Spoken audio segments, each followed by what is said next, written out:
So yun guys, kumuha tayo ng number doon, tapos nag-fill up kami ng pink na papel. Application for certified copy of basic registration. Ayan na guys, Irie na. Ano kaya sabihin ni Irie? Hi guys, samahan niyo po pala kami sa simpleng buhay namin sa Japan. This is Irie, and this is Akira, and this is Mami Lita, and this is me, Makolis Vlog. Let's go! Araw-araw. Ayan guys, magpalang araw sa inyo. Today it's Monday, so pagdating natin kay ay bubula naman ako kay Busang Irie. Pagdating ng bus ay aalis na rin kami ni Mami Lita dahil nandito na rin si Buddy, nakapark na yan. Tapos punta tayo City Hall. After noon punta tayo sa school ni Irie dahil may event siya, Tanjobi Kai kung tawagin yun dito sa Japan. So yun guys, nakaalis na si Bunso. So lakarin natin yung mga dapat natin lakarin, requirements natin para sa pag-renew ng visa. Dito na nga pala si Buddy. Tinanti ko na si Mami Lita. Nandito na nga tayo sa City Hall guys, o sa Hakusho sa salitang Japanese. Na ito yung nga pala to noong July 1999. At nandito tayo para sa napakahalagang requirements para sa ating renewal of visa. So yung paligid niya guys, no, merong mga bendo machine. Kaya pag pumunta kayo dito ay kahit hindi pa kayo nag-aalmusal ay meron naman kayo mainom na kape. Ito nga pala yung entrance guys, no, Noda City Hall. Napakaganda, di ba?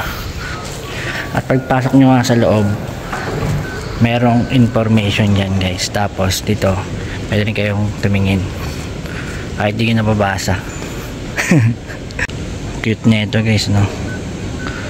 Pinatigas siya, paano siya? Totoo siya guys, no? Hindi siya peke. Totoo siya talaga na pinatuyot lang. Sa loob din nga pala mga City Hall guys ay mayroong mga bendo machine, no? Kaya no worry kayo kahit na nauuhaw kayo o nagugutom. So yun lang guys. Bali lahat ng department guys ay nandito na. 7 floor tong nasa amin. May mga English na may ibang salita. So halos puro Japanese na eh. Certificate of address muna yung una natin kukunin guys dito. So yun guys, kumuha tayo ng number doon, tapos nag-fill up kami ng pink na papel. Application for certified copy of basic registration. Tapos tinikan lang namin dito yung translate lang namin sa cellphone. Tinikan namin yung residence, no, certificate of address.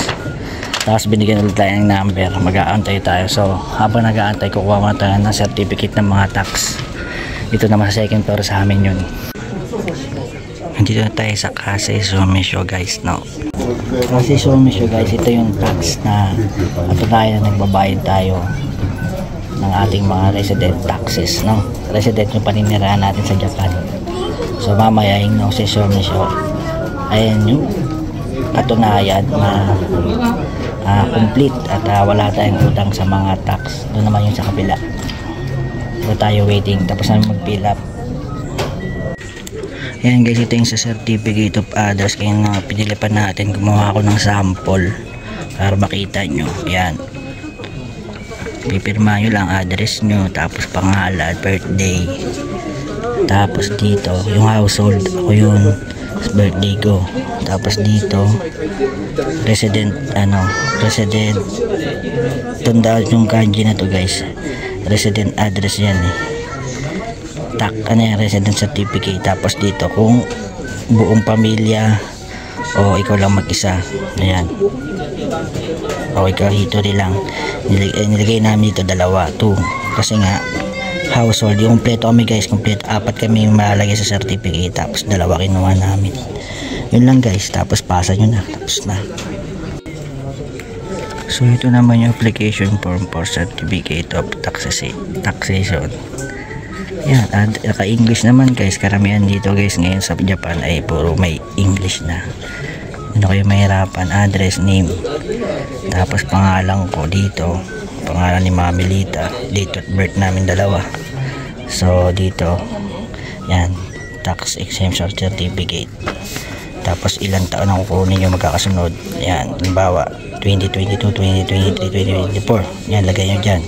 Tapos kung ilang pieces, tagi-isa, lagay nyo 1. Yun lang guys, tapos pasa nyo na, tatawagin na lang kayo. So yun guys, no, nag-fill up na tayo para sa Nose Sumisho. Ito yung katubayan na complete payment tayo sa mga tax natin, no? Madali lang dahil may English, address, name, phone number. Yan, ulitin nyo lang dito. Tapos number 2 para sa immigration. Tapos ayun na, ito na yung taon. Kung kuha kayo isa to 2025, 2024 at 2023. Yun, 111. So 300 yen isa yan, guys. Tatlo kinuha namin, tatlo kami ni Mami Lita. Yung kasi Sumisho, guys, 300 yen din isa. So 2023, 2024, 2025 din yung kinuha natin doon. Kaya 1.8, bali 6, tapos 1.8 ulit dito, 6 na piraso. So yun, guys, natandaan yan, number 2 na yan na Suseika. Ayan yung Nose Sumisho. Lumabas na yung number natin, guys. Ayan, medyo natagalan tayo doon. Ayan yung number natin, 10.008. Bali, nagpapaserox nga pala tayo sa mga oras na ito ng mga birth certificate at 10 yen nga pala kada copy. At siya nga pala, guys, maraming Xerox machine dito sa Japan at sa convenience store din ay meron. Buti na nga lang, guys, ay maaga tayong natapos at pauwi na nga tayo sa mga oras na to. Ay, hindi pala, pupunta pa pala tayo sa school ni Bunsong Airi dahil may event nga pala kung tawagin itan Joby Kai. Ganda ng City Hall dito, guys, no? Tapos ang laki ng parking. Siyempre, free parking, guys, na walang bayad. Yun, tapos sa school naman tayo. 9:35 AM na pala ng umaga at siya nga pala may parking din ng mga bisikleta at motor. Guys, no, yung resident tax is 300 yen din. So lahat na kinuha nating requirements ay 300 yen. Gustuhin mo magpahinga ng katawang lupa natin kaso maraming patla tayong gagawin. Ganito talaga dito sa Japan, no? Kahit naman sa Pilipinas, syempre kailangan natin asikasuhin mga dapat asikasuhin natin. At siya nga pala, may nakita ko dito at nalala ko yung dati kong trabaho. At kung makikita nyo nga yan, guys, yung mga nagtatrabaho sa kalsada ay naging trabaho ko rin noon. So yun, guys, umuwi lang kami saglit dito at kinuha namin yung tsinelas na babaunin natin sa school. At magpapalit rin ako ng t-shirt dahil basta-basta yung leki-leki natin sa City Hall. Hindi yata bukas yung aircon. So, tapos punta na tayo sa school. Forward na nga tayo, guys, at nandito na tayo sa school ni Bunsong Airi at nakapasok na nga si Mami Lita. At cute ng bata dito, guys. Ito na nga, at nagpapalit tayo ng tsinelas. Hindi kasi yung pwede yung panlabas na tsinelas natin kaya lagi kaming may baon nito. Kaso nakalimutan nga namin kaya binalikan pa at nagbihis na rin kami. Bali, guys, sa event area nga pala tayo pupunta, no? So, meron ditong stage. Bali, yung klase lang nila Bunsong Airi, yung may mga Tanjobik ay may mga birthday celebration ngayon. Yung konti lang naman sila. So, naka-ready na nga yung mga upuan. Konti lang din. Ay, dapat, guys, August siya. Hindi tayo nakapunta kaya sinabi sa mga nag-birthday na September. Nagka-alas 10 na, guys. Si Mami Lita nakaupo na agad, oh.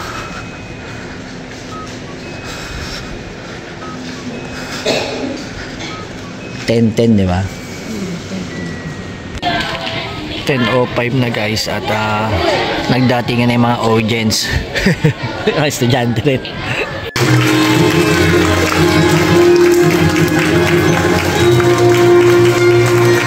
Ai-chan ko, ayun, no? Ai-chan.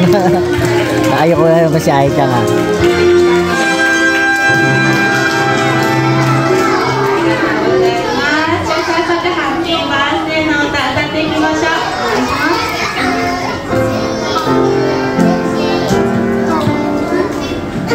Yung si Ai-chan, guys, oh.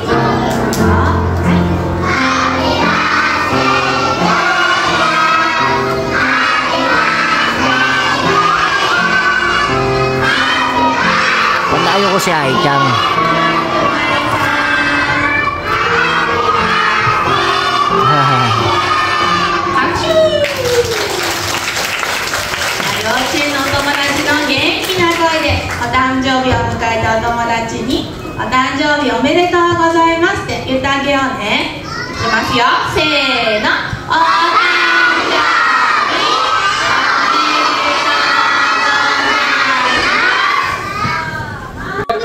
Sila Airi na yung magpe-perform, guys, no? Kaya na may mga nauna, dalawang nauna.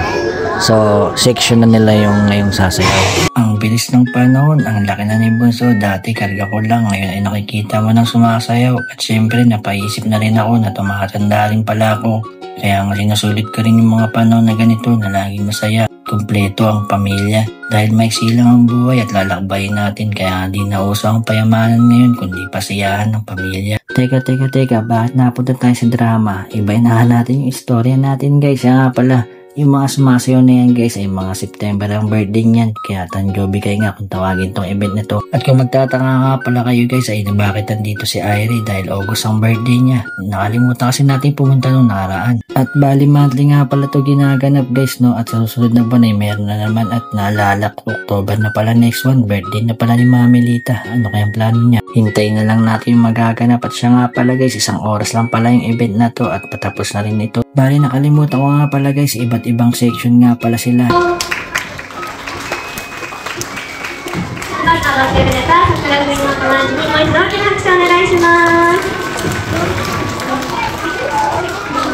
Tapos after nun guys ay tatanungin sila isa-isa kung anong pangalan nila at anong gusto nilang maging paglaki.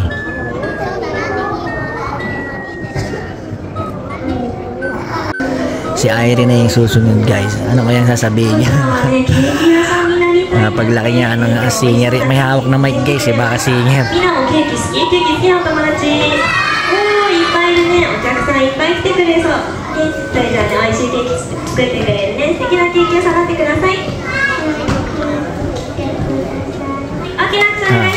Ayan na guys, si Irie na. Ano kayang sabihin ni Irie?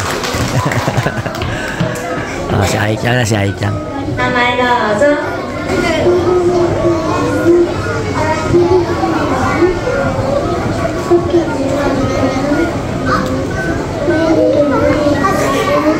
Ang galing naman ni Bunso. Nehongo.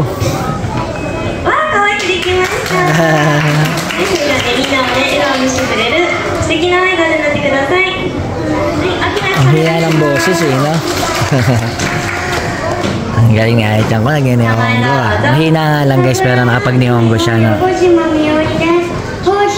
Sabihin lang naman yung section niya, tapos pangalan, tapos kung anong gusto nilang maging paglaki.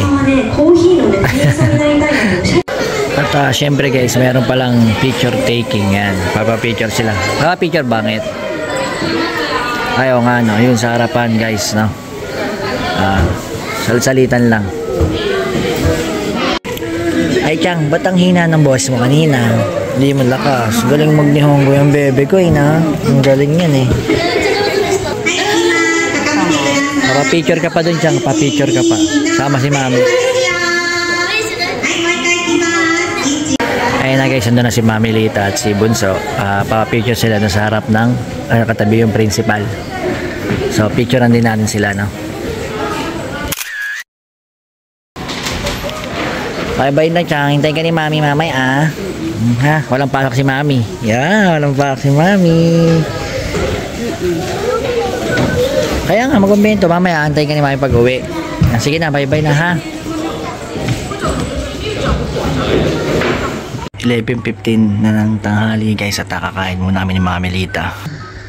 Bali sa ngayon no, hindi pa napagluto si Mami Lita kaya naisipan namin magluto na lang pritong itlog tapos yung spicy tuna, yung Century hot and spicy kasi bagay yung itlog tsaka yun. Madalas namin kainin sa Pilipinas yan, nandun pa tayo. At yan ang isa sa mga favorite namin ni Mami Lita, pinagsasaluhan. Kain muna kami ni Mami Lita. Makalipas ang ilang oras. Yan si Bonsoy guys.